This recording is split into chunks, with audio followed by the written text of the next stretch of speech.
Auto unloading system? Huh. What's that? Can you make another video for the US operation? Because I really want to know. I also want to know! I really want to know! This video is made for deck officers who are working on the tankers or scheduled to join soon. Good day, everyone. From here, we begin to go deeper. Up until now, the explanations may have seemed basic, perhaps even too general. Some of you may think, I already know this well enough, but that could be a misunderstanding. Maybe a few of you are saying, I know this so well, I don't even need to watch. That too is a misconception. So, I invite you to continue with this session. Picture yourself gaining clearer understanding. Picture yourself growing in knowledge. By the end of this video, you will see that growth in yourself. Now, let us go deeper together with Uncle Charlie.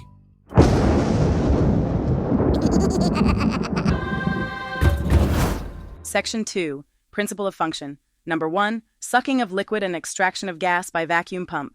At stripping stage, the liquid which is gathered by bell mouth shall be sucked into the separator, together with large amount of gas by vacuum pump. The sucked liquid and gas shall be separated in the separator. The separated gas shall be extracted by the vacuum pump, and liquid only shall be sucked into cargo oil pump. What's really happening here is that during the stripping stage, the bell mouth gathers the remaining liquid at the very bottom of the tank. That liquid, along with a large amount of vapor, is pulled into the separator by the vacuum pump. Inside the separator, the two are divided. The gas is drawn off and removed by the vacuum pump, while only the liquid remains. From there, that liquid alone is sent to the cargo oil pump, allowing the stripping process to be completed properly. Number 2. The regulation of cargo oil pump discharge flow by the discharge control valve, hereinafter called discharge valve. The discharge valve opening degree is determined in response to the separator level, and the discharge flow of cargo oil pump shall be regulated not to suck the gas into cargo oil pump. When the separator level rises by the operation of the vacuum pump, the discharge valve is opened and flow amount increases. As the separator level falls along with the increases of discharge flow rate, the discharge valve is throttled not to suck the gas into cargo oil pump, and the discharge flow decreases.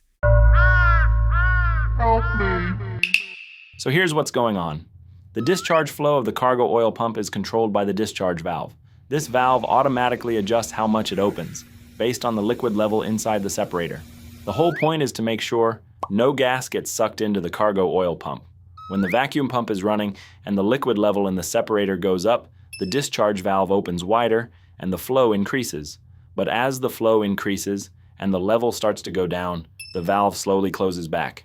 That way, it prevents gas from entering the cargo oil pump and the discharge flow decreases smoothly. The next topic is Section 3, Functional Components. However, to make the subject easier to follow, I'll start with Section 4, Operating Procedure of the system first. Number 1. While the liquid level in the cargo oil tank is high, this system does not work. The COP is operated at 70% or above of separator level. The explanation here assumes that the auto unloading system is set to fully automatic mode. This system does not come into operation while the liquid level in the cargo oil tank is high. In other words, it only functions once the level drops and stripping is required. The cargo oil pump is designed to operate when the separator level reaches about 70% or higher. This ensures that the pump handles liquid properly and prevents gas from being drawn in. Hey, if that's what Shinko says, then I guess that's how it is. All right, let's wrap this up here and move on. Number 2. As the tank level falls, the suction pressure also falls and approaches the vapor pressure of the cargo oil.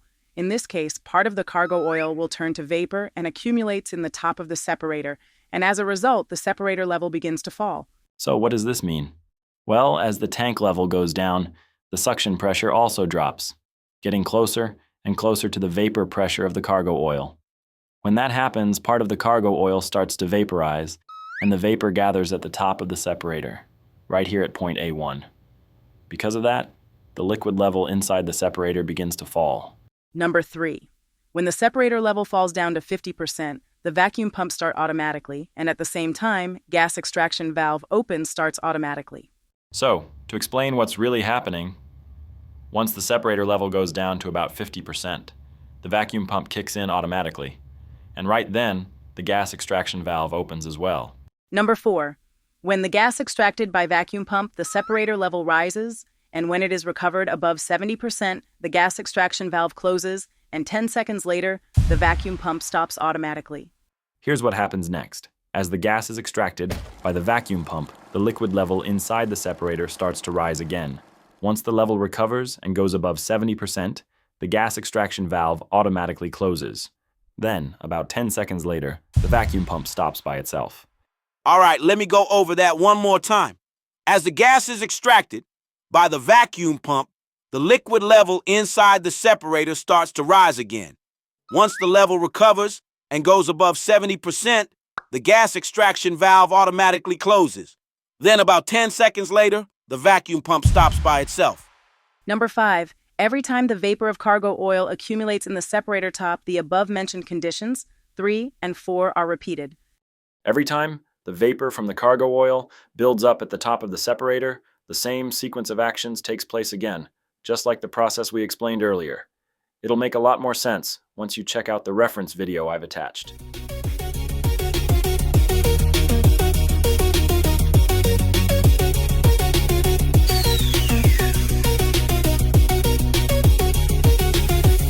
Give me a moment, and Uncle Charlie will take you through the instruction manual from the very first page, explaining everything one step at a time.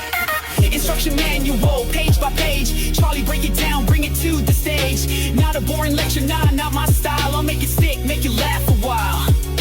Buckle up tight, but what's on the line? Turn confusion into knowledge, every rhyme.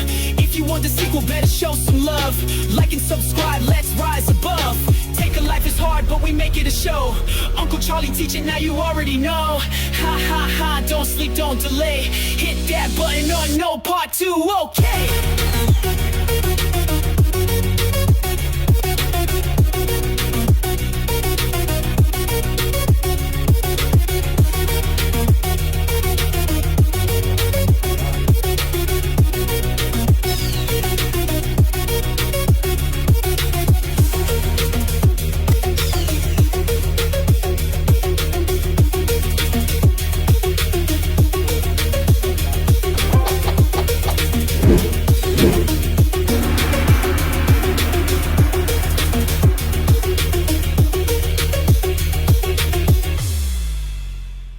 Number 6. When the tank level falls around 0.5 meter to 1 meter, eddy begins to occur around the bell mouth and small amount of gas begins to be sucked into the bell mouth.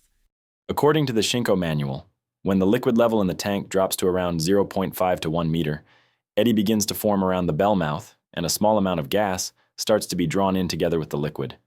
However, this explanation actually comes from the old days, back when this system was also used on single-hull tankers. So what we just explained applies mainly to those older single-hull vessels.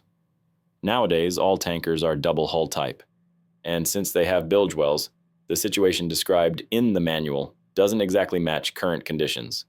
So please take it as a reference only.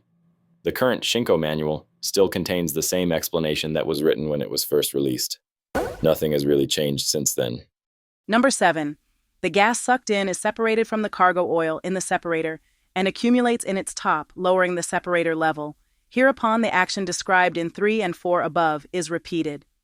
The gas that gets sucked in is separated from the cargo oil inside the separator, and then it gathers at the top of the separator. As the gas accumulates, the liquid level inside the separator starts to drop. When that happens, the same operation we explained in steps 3 and 4 takes place again, automatically repeating the same cycle. Number 8. When the tank level falls around 0.2 meter to 0.3 meter, the liquid surface around the bell mouth comes to wave violently, and a large volume of gas comes to be sucked in directly from the bottom face of the bell mouth. Under such condition, even through the vacuum pump are operated, the separator level falls to a great extent. As a result, discharge valve is throttled and discharge flow decreases. In consequence, the speed of the cargo oil flowing into the bell mouth decreases, and the wave motion of the liquid surface, the speed of the cargo oil flowing into the bell mouth decreases, and the wave motion of the liquid surface around it becomes small. Thus, the volume of the gas sucked into the bell mouth decreases. Wow. All right, let me break this down for you. When the tank level drops to around 0.2 to 0.3 meter, the liquid surface near the bell mouth starts moving violently. Waves form and swirl around. At this point, a large amount of gas begins to get sucked directly through the bottom of the bell mouth. Now, even though the vacuum pump is still running, the separator level drops quite a bit. Because of that, the discharge valve automatically throttles down, which reduces the discharge flow. As the discharge flow decreases, the speed of the cargo oil entering the bell mouth also slows down. When that happens, the surface motion, those waves we talked about, starts to calm down. And as the surface stabilizes, the amount of gas being drawn into the bell mouth gradually decreases too. Whoa, my brain's doing somersaults. I'm getting dizzy here. Number 9. When the volume of the gas sucked in becomes less than the extraction capacity of the vacuum pump, the separator level begins to rise. At the same time, the discharge valve opens gradually, and the COP discharge flow begins to increase. Now, here's what happens next. When the amount of gas being sucked in drops below the extraction capacity of the vacuum pump, the separator level starts to rise again. As the liquid level comes up, the discharge valve slowly begins to open, allowing more flow through the line. At the same time, the cargo oil pump's discharge flow starts to increase as well, gradually returning the system to normal operation. Number 10. As the result, the volume of the gas sucked in begins to increase again, the separator level fall, and the discharge valve is throttled. So as a result, more gas starts getting pulled in again. That causes the separator level to drop, and right away, the discharge valve automatically throttles down to keep things balanced. Number 11. In this way, the conditions described in 9 and 10 are repeated and the tank level further falls. So basically, the cycle we talked about in steps 9 and 10 just keeps repeating. And with each cycle, the tank level drops a little more. Number 12. When the tank level falls excessively, the separator level falls excessively due to excessive volume of the gas sucked in, and the discharge valve comes to be completely closed. When the separator level becomes below 5%, the low separator level lights up, showing that the unloading work has entered the stripping stage. When the tank level drops too low, the separator level also falls significantly. This happens because an excessive amount of gas is being drawn into the system. As a result, the discharge valve becomes almost fully closed.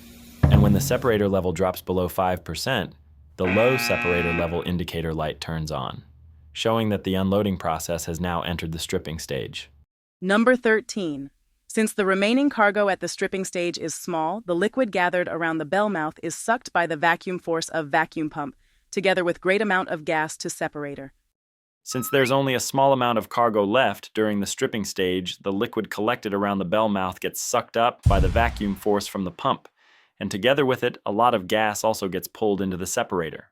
Number 14. The liquid and gas which is shifted inside are separated and separator level rises.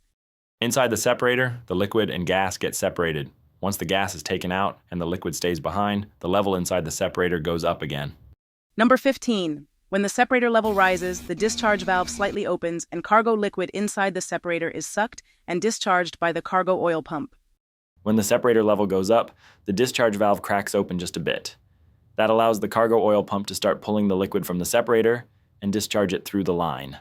Number 16. The separator level extremely lowers when the liquid is discharged, then the discharge valve is fully shut. As the separator discharges its liquid, the level drops drastically. Once it gets too low, the discharge valve fully shuts, cutting off the flow completely. Number 17. The conditions described in 13 to 16 are repeated whenever the liquid is gathered around the bell mouth.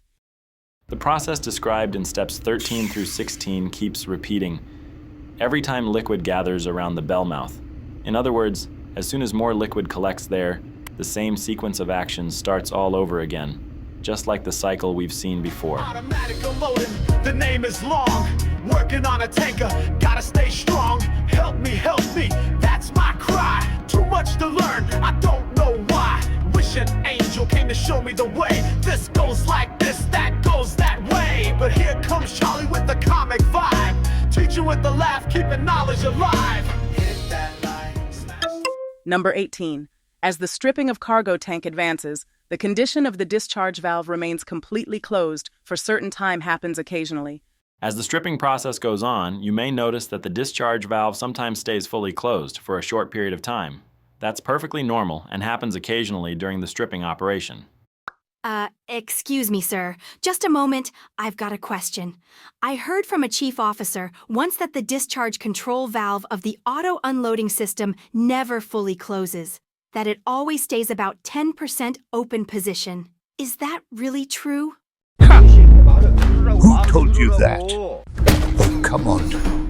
That's totally wrong information. When the discharge control valve is set to 0%, it closes completely. Not even a single drop of oil can leak through. But remember this, you need to check the valve position carefully beforehand. And from time to time, you should also perform zero adjustment to keep it in the best condition. Don't forget that part. Well understood.